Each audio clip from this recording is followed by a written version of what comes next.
Hər vaxtınız xeyir, realdasınız. Son illər Azərbaycan ilə Çin arasında münasibətlər təkcə siyasi və iqtisadi sahədə deyil, həmçinin humanitar, mədəni, elm və təhsil, gənclər mübadiləsi sahəsində də inkişaf eləyir.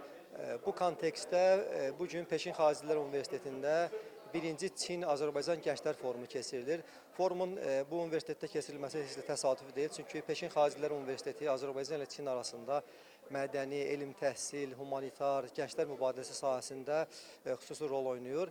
Forum haqqında daha ətraflı məlumat vermək üçün Peşin Xaricilər Universitetinin Asiya Fakültəsinin Azərbaycan Dili Kafedrası müdürü Akşin Əliyevlə söhbət edəcək. Akşin müəllim, zəhmət olmasa. Akşin müəllim, xahiş edirik forum haqqında daha ətraflı məlumat verərsiniz. Onun ideyası, məqsədləri, hədəfləri nədir? İştirak edənlər hansı təbəqələrdəndir? Buyurun. Qeyd etdiyiniz kimi bu forumun Pekin Xarici Dillər Universitetində keçirilməsi təsadüfi deyil. Burada Çində ilk və yeganə Azərbaycan dili kafedrası və Azərbaycan dili ixtisası artıq 10 ilə yaxındır ki, fəaliyyət göstərir. Cənab Prezidentin 2025-ci ilin aprel ayında Çinə reallaşdırdığı dövlət səfəri zamanı məlum birgə bəyanat imzalandı və həmin bəyanatda iki ölkə arasında mədəni təhsil, elm, gənclər və eləcə də dillərin mübadiləsi ilə bağlı xüsusi bənd var. Və biz həmin bəyanatın ruhuna uyğun olaraq Pekin Xarici Dillər Universitetində birinci Çin-Azərbaycan Gənclər Forumu yüksək səviyyəli tərcümə və mədəniyyətlər arası ünsiyyət seminarını keçirməyi qərara aldıq.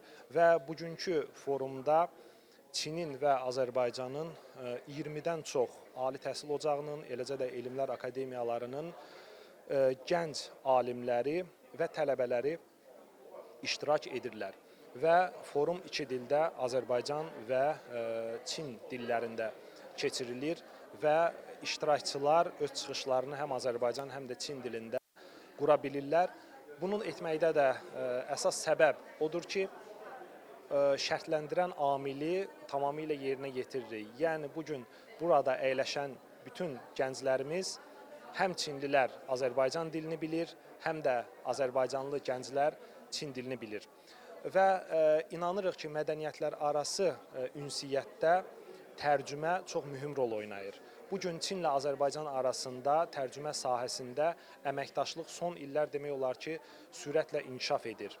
Bu, həm özünü nəşriyyatlar arası münasibətlərdə, həm universitetlər arası, eyni zamanda digər qurumlar arasında münasibətlərdə özünü göstərir. Və inanırıq ki, bizim forum vasitəsilə daha çox gəncin tərcümə işini, peşəkar tərcümə işini həyata keçirməyə bir motivasiya verəcəkdir və gələcəkdə Çin-Azərbaycan arasında mədəni əlaqələrin inkişafına sözün əsl mənasında mədəni bir töhfə vermiş olacaqdır.